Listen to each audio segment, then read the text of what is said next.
whatever disagreements we may have, we stand united in our commitment to uphold democracy, to protect all our people from harm.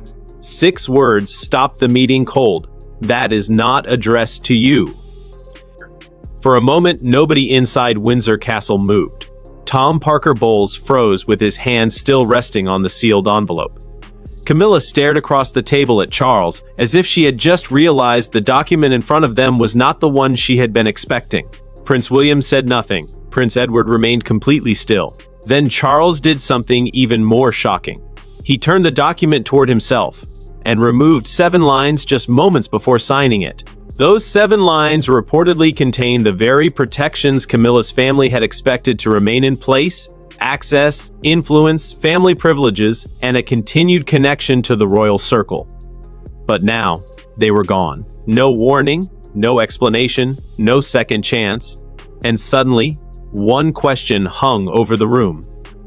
What had Charles just taken away, and why was nobody supposed to see it coming? Because if the account of that extraordinary meeting is true, this was never just about a document.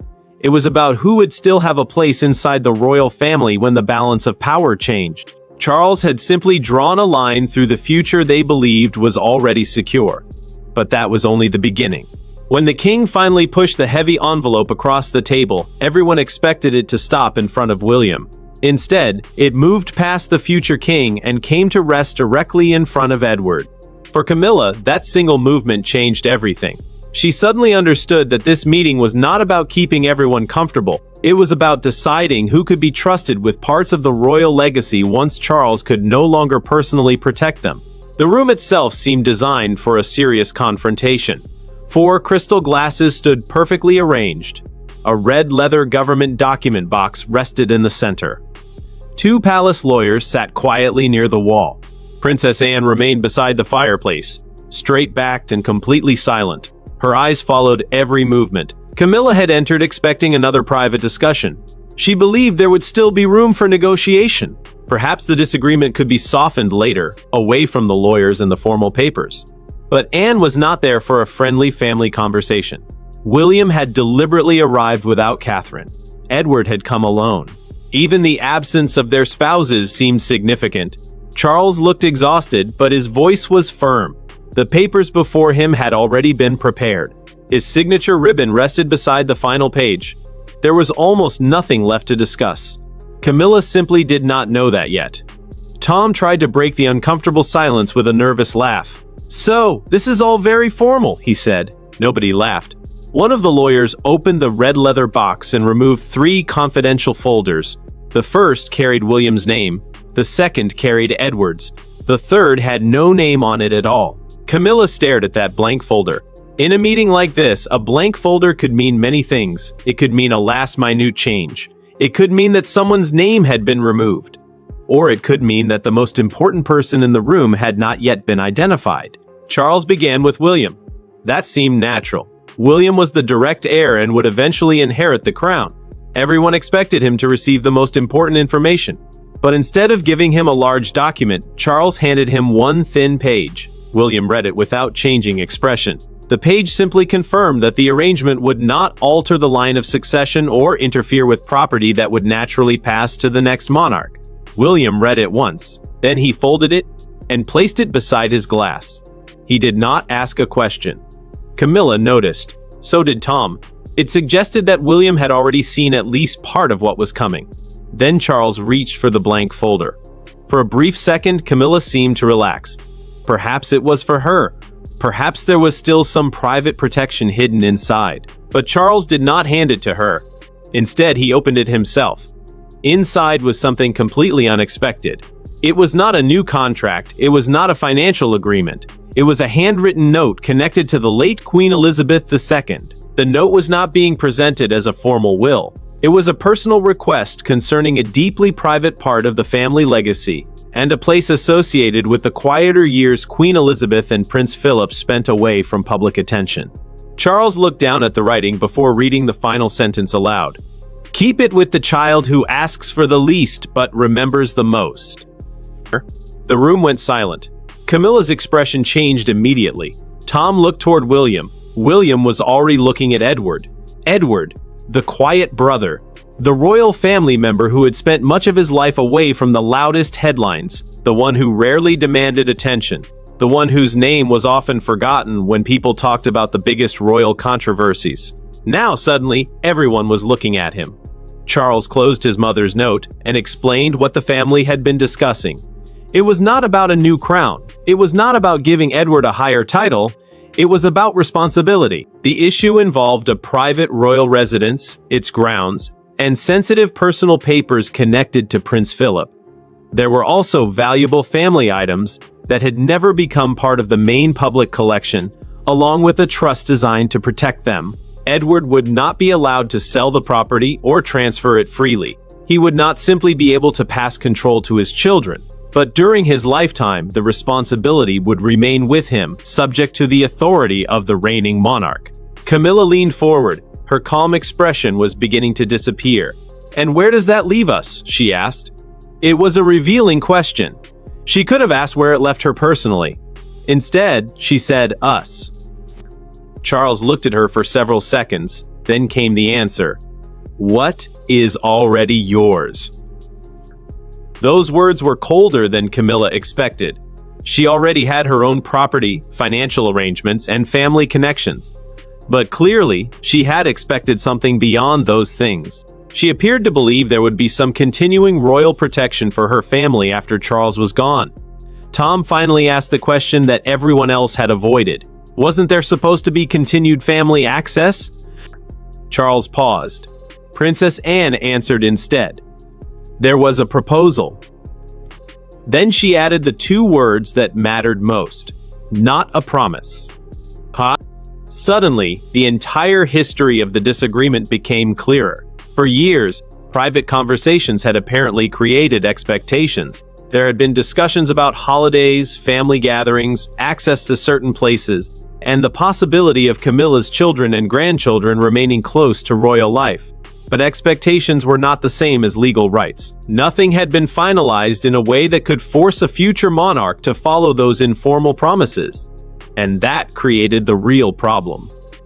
William finally asked his father the question that changed the direction of the meeting.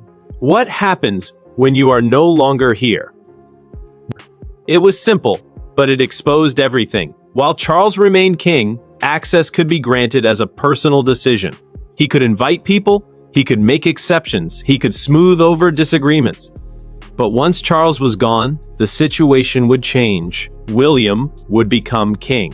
And suddenly, those private promises could become obligations placed on the next reign. William clearly did not want that.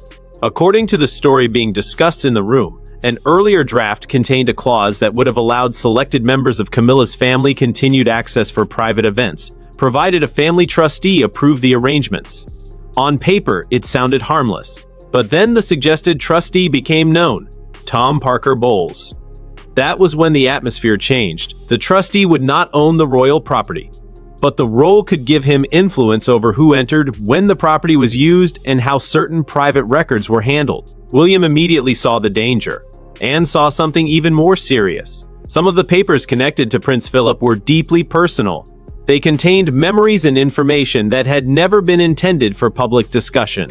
Giving control of those materials to someone outside the direct royal family could create problems for years. Anne insisted that the lawyers examine the arrangement. Camilla turned toward her. "So this was you?" Her voice was sharp. Anne did not become emotional. "No," she replied. "This is your husband finally reading what he is about to sign." Charles looked uncomfortable. Anne had said what he had avoided saying himself. The meeting was no longer about family feelings. It was about consequences. And then another document appeared. Edward's folder contained a certified copy of a private letter from Prince Philip.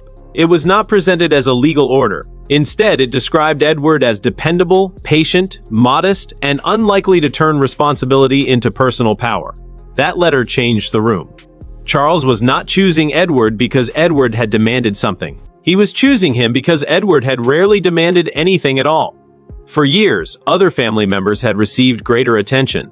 Some had become major public figures, others had been surrounded by controversy. Edward had remained largely in the background. He had carried out his duties without constantly demanding a larger role. Now, that quiet personality suddenly looked like the exact quality the family needed. The most unexpected part was that Camilla's family may never have considered Edward a serious threat. Why would they? He did not appear ambitious. He did not fight for headlines. He did not seem interested in controlling the spotlight. But sometimes the person nobody worries about becomes the person everyone trusts when the stakes are highest. Charles eventually asked the lawyers to leave. They gathered their papers, closed the red leather box, and walked out. Anne stayed, William stayed, Edward stayed. Tom looked around the room and became increasingly frustrated. If this is a private family matter, why are they still here? Charles looked at him. Because they are my family. The words created another uncomfortable silence. Charles had meant to include those closest to the crown in the discussion, but Camilla heard something different. For years, Charles had tried to balance the royal family with the family created through marriage. At this moment, that balance suddenly looked impossible. The distinction between royal birth and marriage had become impossible to ignore. Then came another surprise. Edward pushed the folder back across the table. "I don't want this if it tears the family apart," he said quietly. Camilla looked surprised. Tom appeared almost relieved. Anne closed her eyes for a moment. William leaned forward. But Charles reacted differently. "You think refusing this duty will stop that?" His voice remained controlled, but the anger underneath it was clear. Charles stood and placed both hands on the table. "This family needs someone to take responsibility before this becomes something much worse." Edward looked again at the Queen's handwritten note. The meaning suddenly felt heavier. This was not simply about giving him a residence. It was about deciding who would protect something fragile after Charles was gone. Edward slowly reopened the folder. He reached for the pen, but Camilla was not ready to surrender. She asked for more time. 6 months, perhaps a year. She argued that such an important decision should not be rushed. The family needed time to think about the emotional consequences. Anne knew exactly what a delay could mean. Another round of private discussions. More disagreements. More pressure. And eventually, another attempt to change the wording. Charles seemed to understand that as well. He reached toward the final page, then Camilla placed her hand directly over it. Everyone stopped. Charles looked down at her fingers. "You're making it seem like my family was trying to take something that wasn't ours," Camilla said. Charles answered quietly. "Then why are you trying so hard to stop me from giving it to Edward?" Camilla had no immediate answer. The room had reached the point where every hidden expectation was now visible. Tom stepped away from the table. William looked deeply uncomfortable. He did not appear victorious. He looked sad. Perhaps he was watching his father finally confront a problem he had allowed to grow for years. Charles gently moved Camilla's hand away. Then he signed. Once, then again. The final signature was placed beneath the witness section. The arrangement was now settled. Edward would take on the lifetime responsibility connected to the private residence and sensitive archives once Charles's reign eventually ended. William, as future king, would retain ultimate authority. Anne would have a protective role over the family papers. Camilla would continue to have personal access while Charles was alive, but her children would not automatically inherit special rights after him. There would be no guaranteed royal positions, no permanent claim to the residence, no automatic control over the archives. In less than a minute, years of assumptions had disappeared. Then Charles revealed one final document. It came from the blank folder. He turned the page around. Camilla's full name was printed on it. For a moment, her expression softened. Perhaps this was the protection she had been expecting. Perhaps Charles had created a special arrangement for her. But the document was not a gift. It was a boundary. It stated that any personal support Charles provided to Camilla during his lifetime would remain personal to her. It would not create royal rights for her children or grandchildren after his death. The wording was direct. There would be no automatic inheritance of royal privileges. Tom read part of it and stopped. "Why would you write this unless someone accused us of planning something?" Charles looked directly at him. "Because my silence let everyone think different things." That sentence may have been the most honest moment of the entire meeting. Charles understood that he had helped create the confusion. He had tried to keep everyone happy. He had offered vague reassurances. He had allowed Camilla to feel secure without giving William a clear picture of what those promises might mean later. He had avoided Anne because he knew she would demand precise answers. And he had overlooked Edward because Edward never complained. But silence does not erase expectations. It only allows them to grow. Eventually, someone has to decide what is real. Charles had finally made that decision. Camilla stood. She did not cry, she did not shout. Instead, she became completely calm. That calmness made the room even more uncomfortable. She asked Charles whether he understood how the decision would look outside the palace. People could claim William had pressured him. They could say Anne had humiliated her. They could argue that Charles had used Edward to push her family away. Charles listened. Then he gave an answer that Camilla did not expect. Let them say it. The atmosphere changed instantly. Charles had spent years caring about public opinion. His relationship with Camilla had already attracted enormous attention. Every public appearance, every title, and every royal decision could become part of a much larger public argument. Yet now he seemed willing to accept criticism, because he feared something else more. He feared leaving William with a complicated inheritance problem disguised as a family favor. Camilla moved toward the door. Tom followed. Before leaving, he turned toward Edward. You knew about this? Edward shook his head. I knew about a letter from my father. I didn't know what Charles would decide. Tom looked toward William. You did. William did not deny it. He simply remained silent. That silence said enough. The future king had been involved before Camilla's family fully understood what was happening. Tom left. The heavy wooden door closed behind him. Camilla remained in the corridor for a moment. She could still hear voices from inside. Charles was explaining where Prince Philip's papers were stored. Anne was discussing the remaining sealed boxes. William was asking whether the inventory had been checked. The conversation continued without her. That was perhaps the hardest part. While one person was still processing what had been lost, the others had already moved on to protecting what remained. Inside the study, Edward looked down at the signed document. He did not look proud. He looked burdened. Charles sat back down. For a moment, he looked less like a king and more like an exhausted older brother. You should have received something from him long ago, Charles said. Edward placed his hand on the folder. This isn't just something of his. He touched Prince Philip's letter. This is responsibility for all of it. Sir? Charles nodded. That was exactly why Edward had been chosen. The true value was not the building. It was what the building protected. Private letters, old photographs, handwritten notes, family memories that had never been released to the public, small pieces of history that could easily disappear if they were treated like ordinary possessions. The sealed boxes contained memories from a royal marriage that had lasted for decades. Whoever controlled those materials would have some influence over how future generations understood the family.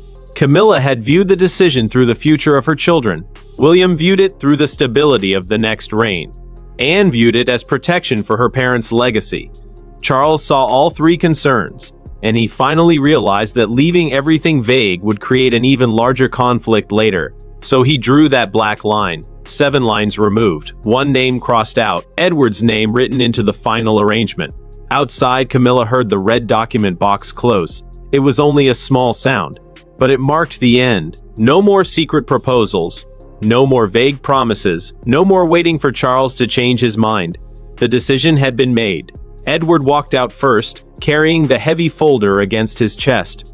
William followed with the Queen's handwritten note. Anne carried the inventory connected to Prince Philip's papers. Charles came last. He looked drained. Camilla watched them pass.